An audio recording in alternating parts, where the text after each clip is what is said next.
He thought his life would change forever when he won the multi-million-dollar jackpot, until he met a desperate stranger in need. In that single moment of compassion, he discovered a far greater treasure: the power of a selfless act to transform not just one life, but two. Gregory Shaw woke each morning to the same relentless alarm, piercing the silence of his dimly lit apartment on the outskirts of Pinewood City. The place was small, a cramped living room merging into a kitchenette, a single bedroom, and a bathroom so tiny that the door barely cleared the toilet. A weary, chipped coffee table and a threadbare couch made up most of the furniture. Books, many of them thrift store finds on philosophy and self-help, were stacked against walls, testifying to Gregory's attempt at staving off despair. At 45, Gregory's life bore the markings of quiet struggle. He had once been a mid-level manager at a tech firm, earning a steady paycheck and harboring modest dreams: a suburban house, a car that didn't break down every other month, perhaps even a dog. But as often happens, fate found a way to unravel it all. Budget cuts at the company led to layoffs 3 years ago, and Gregory was among the expendable. With no immediate prospects for a similar role, he attempted odd jobs, freelance editing, temporary office stints, only to scrape by month after month. His dwindling savings and mounting credit card debt forced him to make brutal choices. First, he gave up the comfortable 2-bedroom apartment. Next, the car. Before long, he found himself here, in a cramped space with peeling paint and a single narrow window offering a view of the alley. Days bled into nights as he typed RA summaries, scoured online listings, and collected unemployment checks that barely covered the basics. His parents had long since passed away, and his few friendships had frayed amid his quiet withdrawals from social life. Despite everything, Gregory's outward demeanor remained polite and subdued. He was not the type to rage at his circumstances. Instead, he bore the strain with a stoicism that disguised the depth of his frustration and loneliness. Each day felt like yet another round in a boxing match he never volunteered to enter. Some nights he'd lie on his sagging mattress, listening to the hum of the refrigerator, and wonder how, or if life could ever turn around. He clung to small routines for stability: a quick jog in the morning, black coffee while checking job listings, and a walk to the corner bodega for a newspaper. None of these actions were particularly life-affirming, but they formed a fragile framework that kept him moving. And in the lonely hours, he scanned self-help texts, searching for a spark of hope that never quite ignited. That was his life, until one nondescript Wednesday morning. He had woken early, as usual, and shuffled around his apartment in the gray pre-dawn light, forcing himself to do push-ups just to prove that he could still exert some control over his body. By 7:30, he'd showered and donned the same worn, outdress shirt he wore every time he had to look presentable. That day, he planned to revisit a small insurance firm on the other side of the city, hoping his follow-up application might yield something. Anything. He made his customary stop at the corner bodega, Mr. Friedman's place, an old building squeezed between a shuttered salon and an abandoned diner. The neon sign in the window flickered, half-broken. Mr. Friedman, a retiree in his late 60s, wore a stained apron and greeted Gregory by name, offering a sympathetic smile. He knew, from Gregory's worn expression, that job hunting rarely went well. "Morning, Greg. Coffee's fresh if you want some," Mr. Friedman said, voice scratchy with age. Gregory offered a tired grin. "Thanks, but I'm good with water for now." "Just wanted the paper, please." He grabbed a copy of the local newspaper, without quite knowing why, maybe because some desperate part of him believed in miracles. He also reached for a lottery ticket. The bright colors of the slip always stirred a flicker of childlike hope in his chest. He'd never won more than a couple of dollars on these things. But the dream was addictive. Pay a couple of bucks for a chance at a life beyond his current struggles. "Big jackpot, huh?" Mr. Friedman remarked, tapping the lottery display. $43 million this week. You could buy half the city with that. Gregory snorted softly. "I'll settle for just paying off my debts." He folded the newspaper under his arm, and stepped out into the crisp morning air. The day felt like any other, another blank page in a long, repetitive novel. Little did he know that by the time the sun set, he would experience a chance encounter that would unsettle everything he thought he knew about hardship, generosity, and the measure of a meaningful life. After a fruitless interview at the insurance firm, where he was politely told that his background didn't quite match their needs, Gregory trudged back to his apartment. Outside, a cold drizzle had started, blending with the smog to form a fine mist that coated everything in a dreary sheen. Once inside, Gregory tossed his jacket onto the lone kitchen chair and stared at the unopened newspaper on the counter. His eyes drifted to the lottery ticket pinned under a magnet on the fridge door. Drawing a sharp breath, he reminded himself not to get his hopes up. He nearly forgot about the ticket until late in the evening, after an exhausting day of scanning job boards and sending RA into the digital void. At around 10, he flipped on the news. The lottery numbers were set to be announced at the tail end of the broadcast. He wasn't even sure why he bothered to watch. Maybe out of habit, maybe because some stubborn piece of him still believed in good fortune. Then it happened. The anchor rattled off the winning numbers and Gregory's heart nearly stopped. One by one they matched his own. First number 11, he had 11. Second 3, he had 3. Then 29, 43, 6, 15, they all lined up. In a daze, he gripped his ticket and re-rated a dozen times. The bonus number matched too. He'd done it. $43 million. For a moment, Gregory just stood there, mouth agape, his body humming with adrenaline. A strange sense of terror mingled with euphoria. He told himself it couldn't be real, but the numbers on the screen proved otherwise. He fumbled for his phone, intending to text someone, anyone. But who? He realized he had no one to call at that hour, no close friends or family living nearby. Trembling, he locked his door, double-checked it, then stuffed the lottery ticket into a plastic sandwich bag and hid it in a flour canister. Sleep was impossible. He paced the cramped apartment, mind churning with visions of debt vanishing in a heartbeat, of a new job no longer being essential, of traveling, maybe even owning a small bookstore like he'd once imagined in passing. By the time dawn broke, his eyes were heavy, but his pulse still pounded. He spent the next morning verifying the numbers online. There was no mistake, he was the sole winner. The lottery office would open Monday morning, and he could redeem his prize. A private dream formed in the back of his mind. I could vanish from this life entirely, start over. But he also felt something he hadn't in a while, genuine excitement for the future. That Saturday afternoon, still unable to focus on anything but his impending fortune, Gregory ventured out. The drizzle had cleared, replaced by a crisp autumn sun. He walked aimlessly through Pinewood City's downtown area, trying to calm his spiraling thoughts. In 2 days he would be a multi-millionaire. In less than 48 hours, everything would change. He wandered into a small park near the old library, settling onto a wooden bench facing a modest fountain that trickled into a shallow pool. Parents strolled by with children, an elderly couple fed pigeons, and a few teenagers skateboarded on the far side. The day felt unremarkable, his last day in anonymity. While watching the fountain's water sparkle under the midday sun, Gregory noticed a young man seated on the next bench.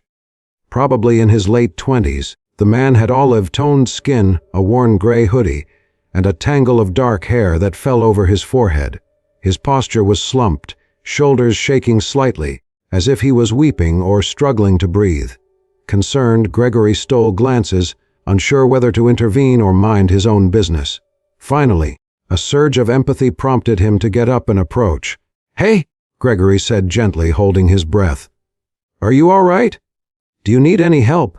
Startled, the young man looked up, eyes red and cheeks wet. He wore an expression of raw despair that Gregory recognized all too well. For a moment, the young man just stared. Then he wiped his tears with the back of his hand and sniffled. Yes. I don't know," he mumbled, voice cracking. "I'm sorry. Just having a rough day."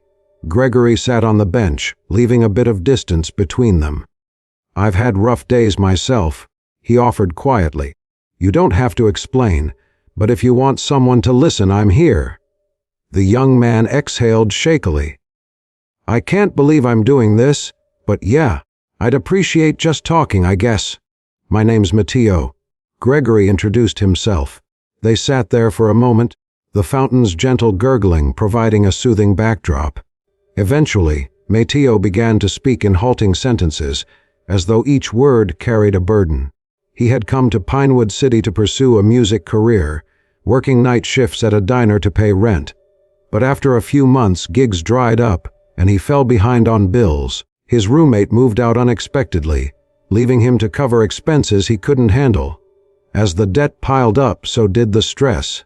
To make matters worse, his mother in Mexico was ill, and he couldn't afford to send her the money she desperately needed for medical care. "I was evicted yesterday," Matteo confessed, voice trembling. "I have nowhere to go. My last paycheck barely covers half my mother's hospital bills. I called my aunt, but she's in debt herself.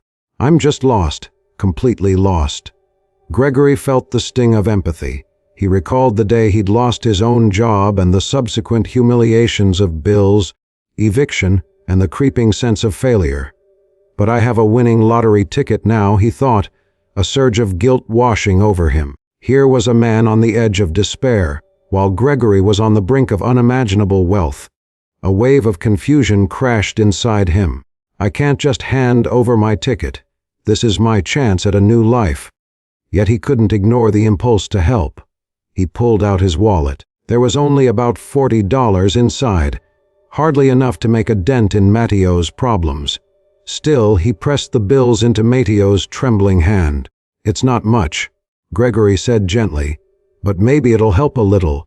Use it for a meal or a place to stay tonight." Matteo stared at the money, tears forming again. "Thank you, but I can't just take."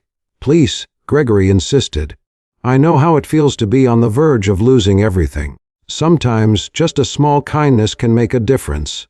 Matteo nodded, swallowing hard. "Thank you," he whispered. They talked a bit more, exchanging bits of their life stories. Gregory withheld the lottery news, feeling it was too surreal, too personal.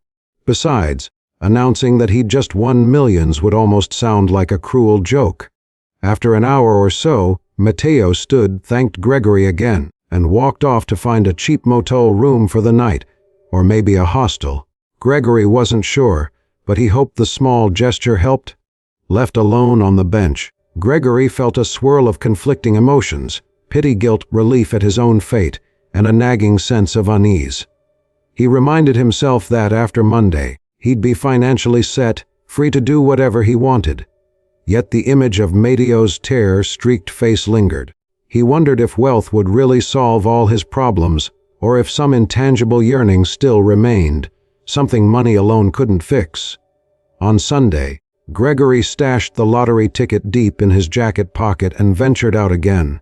This time he walked aimlessly, trying to quell the anxious excitement coursing through him. He had planned out the next steps meticulously: show up at the lottery office the moment it opened, sign the necessary forms, and request a lump sum.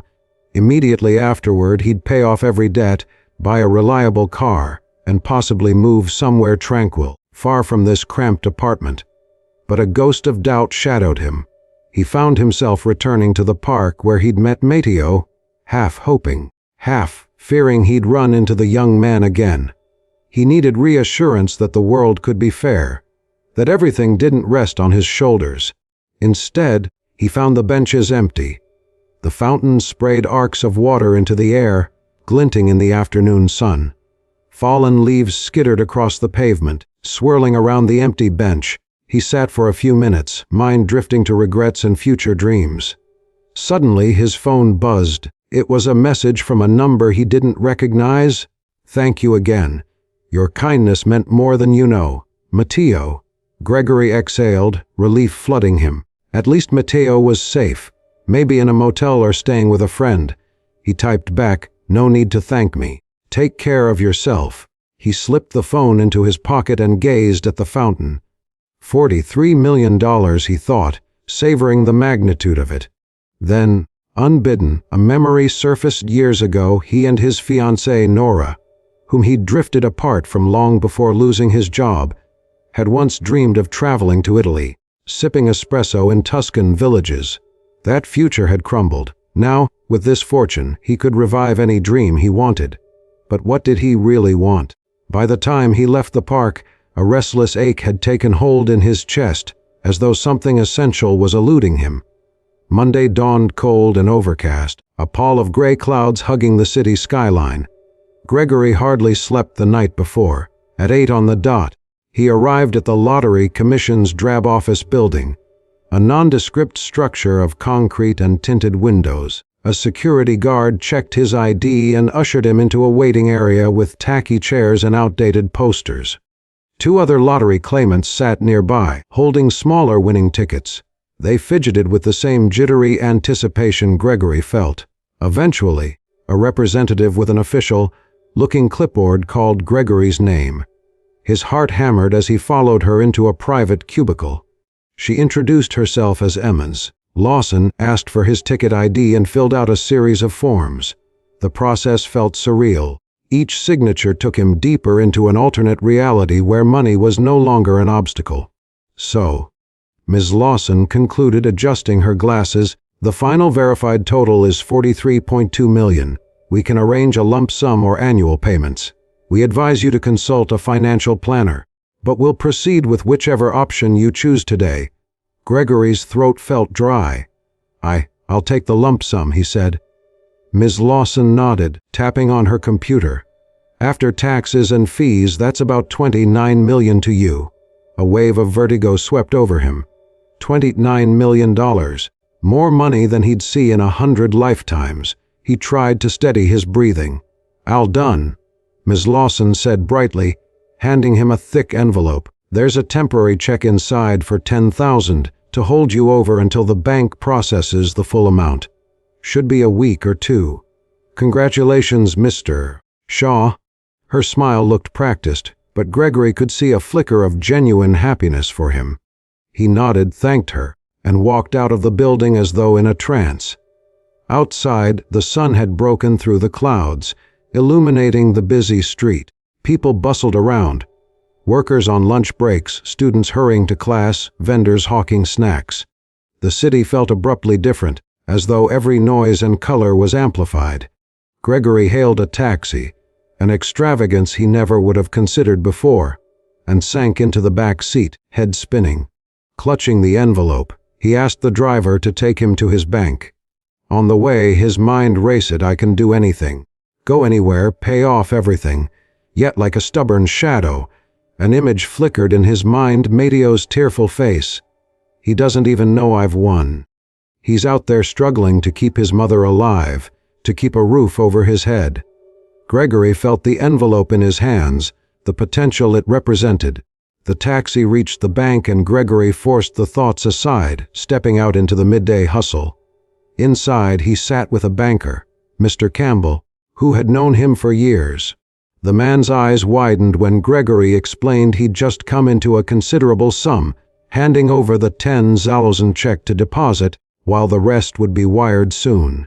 Mr. Campbell's polite demeanor shifted to barely contained curiosity, but Gregory shrugged off the personal questions. He left with a sense of finality, as though tying off a loose end of his old life. But the next day brought no peace. While waiting for the full wire transfer, Gregory paced his apartment, ignoring the growing pile of mail, ignoring the sound of the leaky faucet. On a whim, he texted Matteo, "How are you holding up?" Matteo responded hours later, "Not great if I'm honest. But I found a cheap couch surfing option, trying to figure out how to earn money fast." Gregory stared at the phone. The idea of simply writing Matteo a check for a few $1,000s crossed his mind. But something deeper tugged at him. Something that whispered about how this chance to help wasn't just about money, but about acknowledging a shared human struggle. Why can't I let this go? He wondered, frustration warring with compassion. 2 days passed like this, Gregory feeling trapped between excitement for his new life and guilt for leaving others behind. On Friday morning, his phone buzzed. A message from the bank confirming the full deposit, minus a final hold that would clear by Monday. He was effectively a multi-millionaire. The bank manager offered him an appointment with a wealth advisor. That same day, the landlord called about late rent. Gregory laughed ruefully, told him he'd pay in full soon. He barely ate as he considered what to do. Part of him wanted to vanish, buy a plane ticket to Europe, or at least leave Pinewood City behind. Another part felt an unshakable longing to do something good with this windfall. He'd read stories of philanthropic millionaires who changed lives, but that had always seemed like someone else's destiny. Now it's mine to shape. That evening, as he wandered the city streets, he found himself near the run-down diner where Mateo used to work. The neon sign flickered overhead, casting ghostly glows on the wet pavement. Gregory peered through the window, scanning for any sign of the young man. Instead, he spotted a sullen middle-aged woman wiping tables. A wave of empathy hit him. He knew the exhaustion in her posture. He stepped inside and ordered coffee, even though it was nearly closing. The woman, who introduced herself as Justine, poured his cup without much conversation. Still, Gregory asked gently if she knew Mateo. She looked up, eyebrows raised. "Mateo? Yeah, he used to work here. Good kid, real sweet. But he left. Something about needing to pay rent and take care of his mom." She shrugged. "I think he's having a tough time." Gregory nodded, sipping coffee that tasted faintly burned. "Thanks. I was just curious." Justine looked at him quizzically, as if she suspected a deeper connection. But Gregory offered no explanation and left a generous tip on the counter. Then he stepped back onto the street, the chill cutting through his jacket. He realized he couldn't outrun this sense of responsibility, yet giving away a portion of his winnings felt like a band-aid on a mortal wound. What if Mateo needs more than money? The question unsettled him. He felt the storm of conflicting emotions swirl: fear, empathy, confusion, longing for meaning. Without fully understanding why, he texted Mateo, inviting him to talk over coffee the next day. They met in a quiet cafe near downtown. Mateo's eyes looked sunken, his hair unkempt, but he offered a weak smile upon seeing Gregory. They chatted about small things at first, how the city was changing, the disrepair of certain neighborhoods. Finally, Gregory mustered the courage to tell Mateo about his lottery win. The young man looked stunned, mouth opening and closing in disbelief. 43 million. Mateo repeated, voice hushed. "Greg, that's holy." "I know," Gregory said, heart pounding. "I've never had money like this, obviously. It's overwhelming." Mateo shook his head slowly, expression tinged with envy and awe. "Why are you telling me? You barely know me." Gregory inhaled, searching for the words. "Because I can't shake the feeling that I need to use it to help, and you're the only one I know who's in real trouble right now." Silence fell between them. The hum of the espresso machine, the muted clink of cups, and the soft murmur of other patrons enveloped them. "I don't know what to say," Mateo stammered, tears threatening again. "Your kindness is, but I can't let you." Gregory held up a hand. "Just hear me out, okay?" He glanced around, lowering his voice. "I don't know how best to help. I could give you some money for your mom's hospital bills or help you get an apartment, but I sense that you need more than just a check. You need a real chance, a foundation." Mateo's shoulders trembled as he tried to formulate a response. Greg, this is too much." Gregory continued, forcing the words out. "I've been thinking, what if I gave you the ticket?" Shock registered on Mateo's face, as though Gregory had just suggested leaping off a cliff. "What? No. That's insane. It's your ticket, your money." Gregory's mind buzzed. He couldn't believe he was speaking this thought aloud. "I have reasons. I spent years feeling worthless, losing everything, scraping by. And now I'm told I can buy my way out. Yet in meeting you, in hearing your struggles, I see a reflection of the pain I once had. Maybe by giving this to you, I can make a bigger difference in the world than just paying off my debts. You can take care of your mom, pursue your music dreams, rebuild your life." Mateo stared, tears slipping down his cheeks. "But that doesn't solve your problems," he whispered. "You still have debts. You still need a fresh start. You deserve it, man. You've been through so much." "I know," Gregory said, throat tight. "But I realized something. I've learned to cope with so little. I can survive on very little.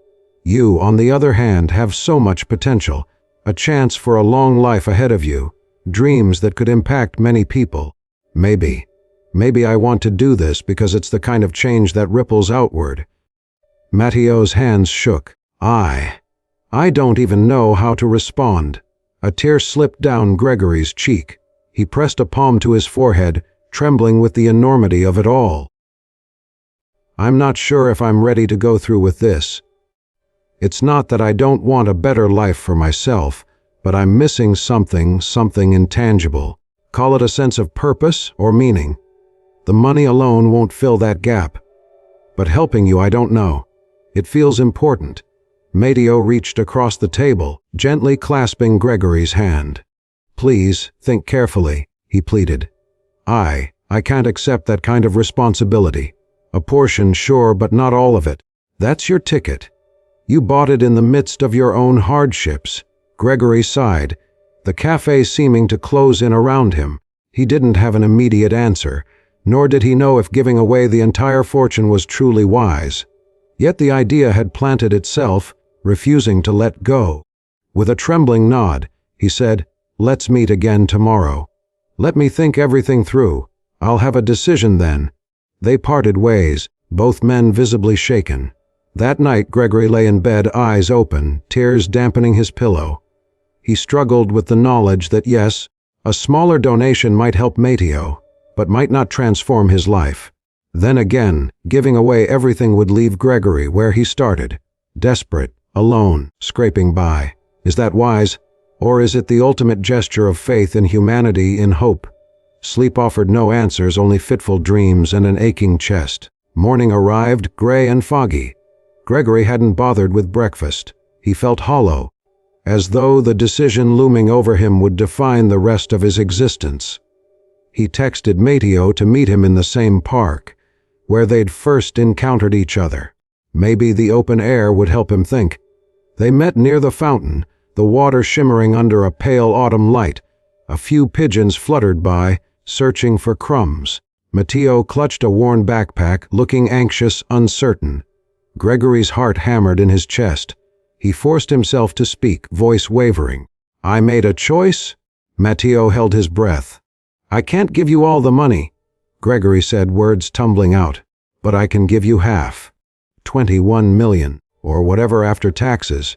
Matteo let out a sharp exhale. "Greg, half? That's still unimaginable." Gregory raised a hand. "Let me finish. You'll have enough to care for your mother's medical bills. Move her to the States if you want, get your music career off the ground, or do whatever your heart desires. Invest some, donate some, whatever you see fit. But I also need enough for my own freedom. Pay off debts, maybe start a small bookstore like I once dreamed. I realize I deserve a chance too." Matteo's eyes brimmed with tears, relief and disbelief mingling. He stepped forward, placing a hand on Gregory's shoulder. I don't even have words. You're giving me more than I ever thought possible." "Are you sure?" Gregory swallowed hard, tears threatening. "Yes, I realized that holding on to all of it would never cure the emptiness I've felt, but giving it all away might leave me with regrets. This way we both get a second chance." Matteo nodded, voice thick with emotion. "You are an incredible human being. I promise I won't waste this opportunity. I'll use it to change not just my life, but maybe help others too." They embraced, tears flowing freely. A passing jogger glanced curiously at the two men hugging by the fountain, but neither Gregory nor Matteo cared.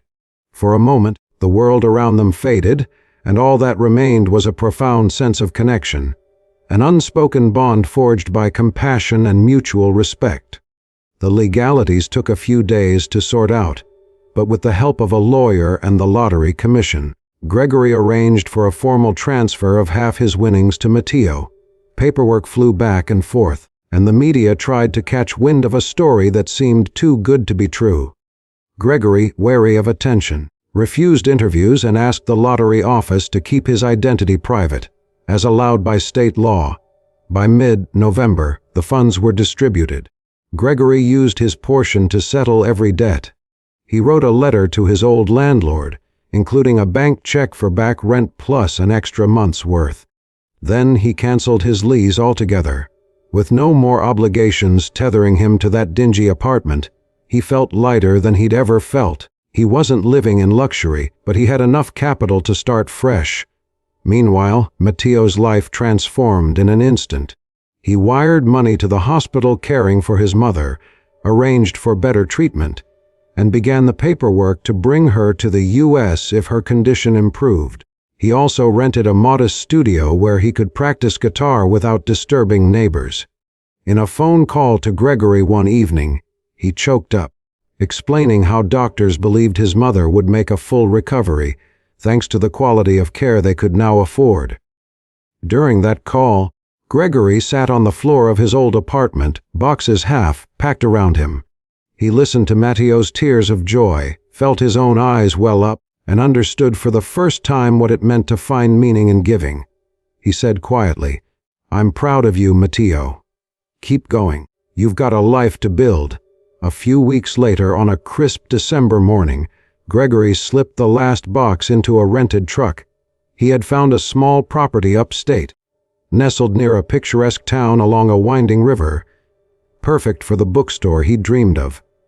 The place boasted an old building with a big bay window, an upstairs loft for living space, and enough foot traffic from locals and tourists to make the business viable. It was far from the city's chaos, but close enough that he could drive back if needed. Before he started the engine, he paused to check his phone.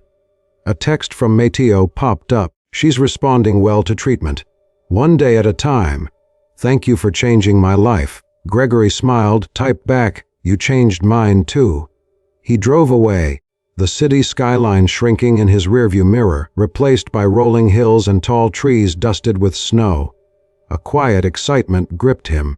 For the first time in years, he wasn't shackled by desperation. He had resources, yes, but also a sense of purpose. His bookstore plan would serve the community, host poetry readings, maybe even a small music corner if Matteo ever visited to perform. Gregory felt alive with possibilities. It took some time to renovate the old building upstate.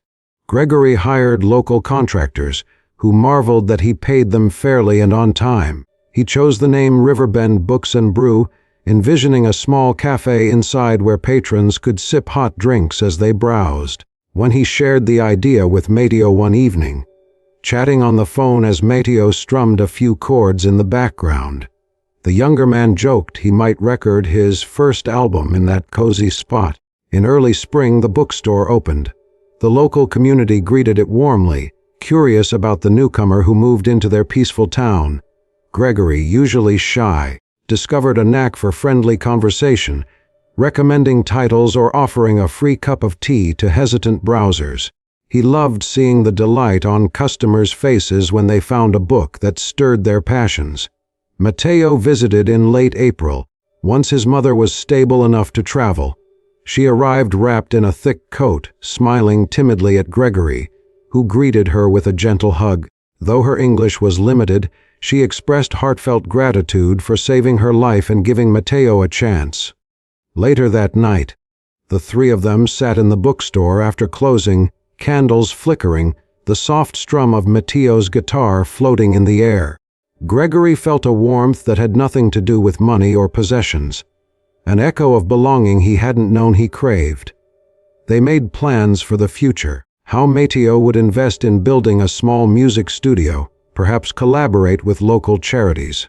He also hoped to travel back to Mexico when his mother was well enough, maybe bring instruments and resources to underprivileged children. Gregory realized the ripple effect of his decision. By sharing half his fortune, he had nudged a life, and possibly many other lives, toward hope and opportunity.